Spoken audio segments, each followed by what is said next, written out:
निवडणुकीसाठी भाजप दक्ष झाला असून पश्चिम महाराष्ट्रावर त्यांनी लक्ष केंद्रित केले आहे. पश्चिम महाराष्ट्र हातात राहिल्यास राज्यात सत्ता येईल असे अमित शहा यांनी पदाधिकाऱ्यांच्या मेळाव्यात सांगितले. त्यामुळे भाजपने मिशन पश्चिम महाराष्ट्र हाती घेतल्याचे दिसून येत आहे. भाजप दक्ष, पश्चिम महाराष्ट्रावर लक्ष. पश्चिम महाराष्ट्र हातात राहिल्यास राज्यात सत्ता. अमित शहा यांनी दिला कार्यकर्त्यांना कानमंत्र. भाजपची पश्चिम महाराष्ट्रावर नजर.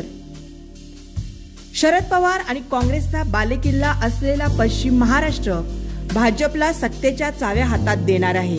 त्यामुळे महाराष्ट्रावर भाजपने लक्ष केंद्रित केले असून इथल्या जास्तीत जास्त जागा निवडून आणण्यावर त्यांचा भर आहे. अमित शहा यांनी कोल्हापुरात पदाधिकाऱ्यांच्या बैठकीत पश्चिम महाराष्ट्र हा प्राण असून शरद पवार आणि कंपनीचे बालेकिल्ले नष्ट करण्याचे आवाहन केले आहे.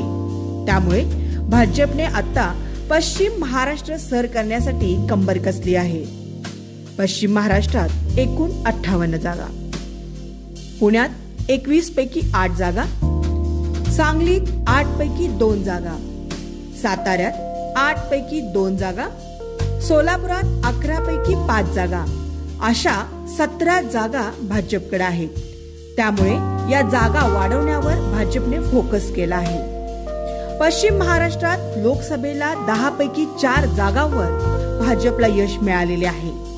शिवाय 2 लाख मते महाविकास आघाडीपेक्षा जास्त मिळालेली आहेत. त्यामुळे कार्यकर्त्यांनी आणखी थोडे काम केल्यास भाजपला चांगले यश मिळेल असा विश्वास नेते व्यक्त करत आहेत. भाजपने या दृष्टीने आता तयारी सुरू केली आहे. अमित शहा यांनीच स्वतः पश्चिम महाराष्ट्रातून सत्तेच्या चाव्या जातात हे सांगितल्याने भाजप आता त्या दृष्टीने प्रयत्न करणार का आणि शरद पवार आणि मित्र पक्षांचे बालेकिल्ले उद्ध्वस्त होणार का हे आता येणारा काळ सांगू शकणार आहे.